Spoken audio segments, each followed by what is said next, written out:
Hi friends, today I am giving a lecture on example problem on rule CP. In the previous video, we are already discussed about one example problem on rule CP. Please refer that video for better understanding about rule CP. Now in this video, we have to solve another example problem. Okay, show that P conditional yes can be derived from the given premises negation PRQ, negation QRR and R conditional yes.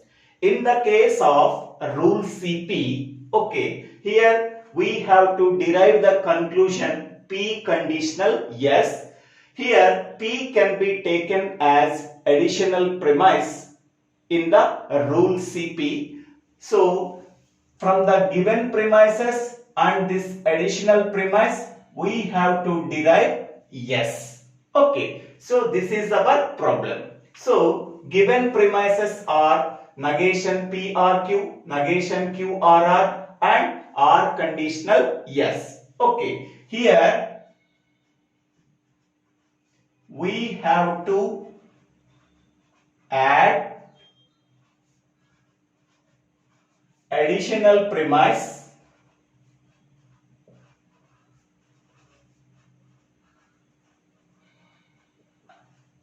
P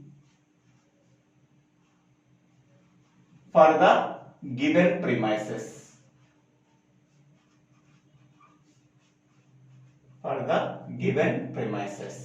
So this additional premise and the given premises derives the letter yes, that is conclusion yes, by using a rule CP. Okay, now this additional premise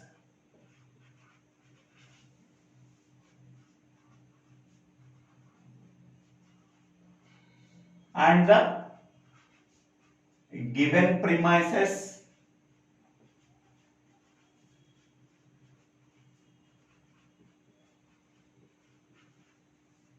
derive yes.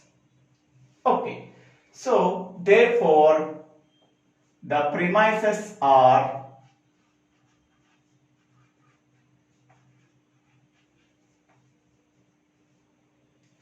negation PRQ, negation QRR, R conditional yes and additional premise P.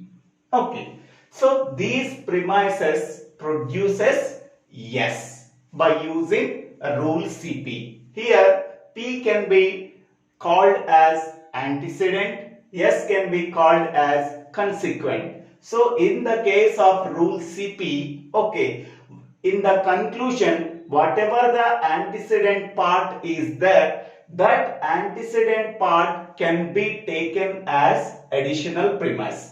This additional premise and the given premises derives a conclusion yes using rule CP. Okay, next. So here from the given premises, I am taking this premise is introduced into the derivation by using a rule P. I am taking first premise, first step in the derivation. So negation PRQ. This premise is introduced into the derivation by using a rule P. Okay. So this premise can be converted into another formula by using E16 formula. So P conditional Q is logically equivalent to negation PRQ. So see this one, P conditional Q logically equivalent to negation PRQ. Negation PRQ logically equivalent to P conditional Q. Okay, so here negation PRQ is there. I am writing this formula can be converted into this formula. So by using rule E16. Okay, so I am not changing step 1. Okay, 1. So this is the second step in the derivation. It can be written as P conditional Q. Okay, using a rule T applied on which step? That is the first step. And which formula we are using? Equivalence formula, that is E16. Okay, the first step can be converted into equivalent formula. So because of that reason, I am not changing this one. This is the second step in the derivation. Negation P or Q can be written as P conditional Q. So by using a rule T applied on which step? First step. And which formula is using? So that is E16 formula we have to use. Okay. Next, I am taking another premise. This premise is introduced into the derivation by using rule P. After second step, I am going for third step. Third step in the derivation. So negation Q or R is introduced into the derivation by using rule P. Okay. So, in the same way, by using E16, I am writing as Q conditional R. Okay. So, for the same step 3, so next step, that is in the derivation, is 4. It can be written as Q conditional R.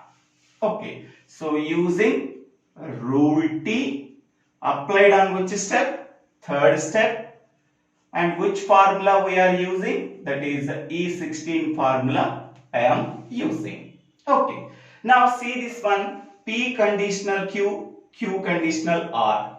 So by using rule I13, so P conditional Q, Q conditional R, I am writing as P conditional R. See this one I13, P conditional Q, Q conditional R implies P conditional R. Okay, here P conditional Q is there, here Q conditional R is there. From these two, I am writing P conditional R. Okay, now this step and this step we have to combine and generate a new formula. That is the fifth step in the derivation. I am getting P conditional R.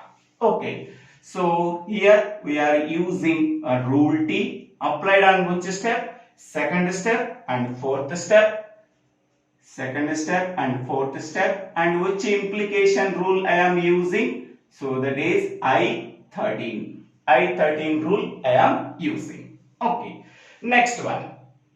So now this premise is introduced into the derivation by using rule P. After 5, I am taking sixth step. Sixth step in the derivation. So P can be, this premise P can be introduced into the derivation by using rule P. Here this P is additional premise. So we have to mention which premise can be taken as additional premise. So we have to mention after a rule P. This is the additional premise. Okay. Now we have to see that P conditional R. According to the rule I11, so P conditional Q implies Q. Okay. In the same way, P conditional R, we are getting R as a new formula by using rule T. So we have to club these two steps, 1, 3, 6. So seventh step, next step in the derivation, I am getting R. So using rule T, applied on which step? 5 and 6.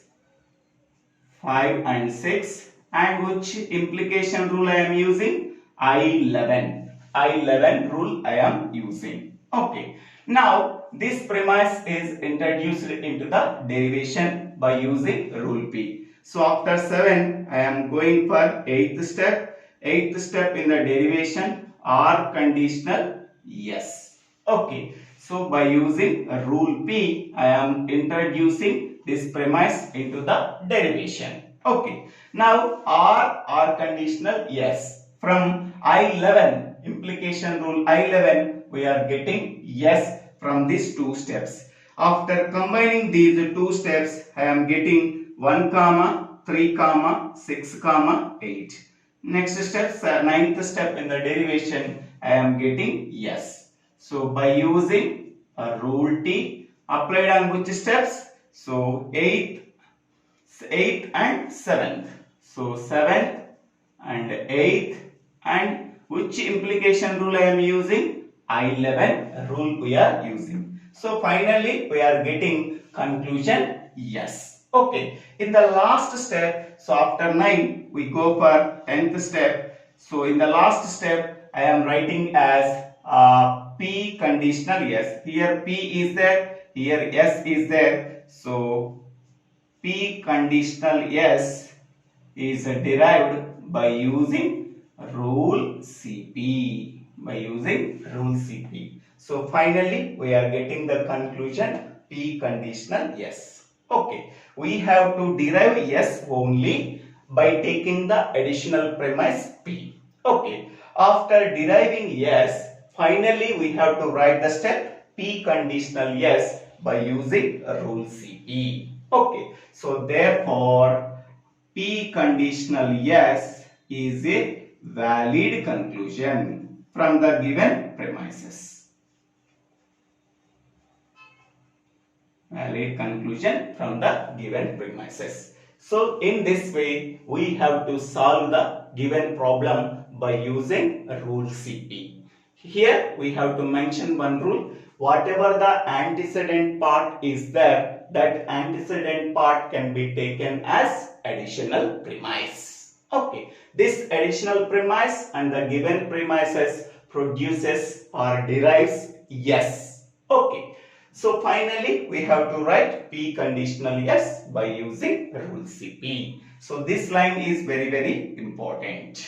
Okay, so thank you for watching this video. If you like this video, please share this video to your friends and classmates. If you like this video, please subscribe my channel name. So Divyala Srinivasa Rao.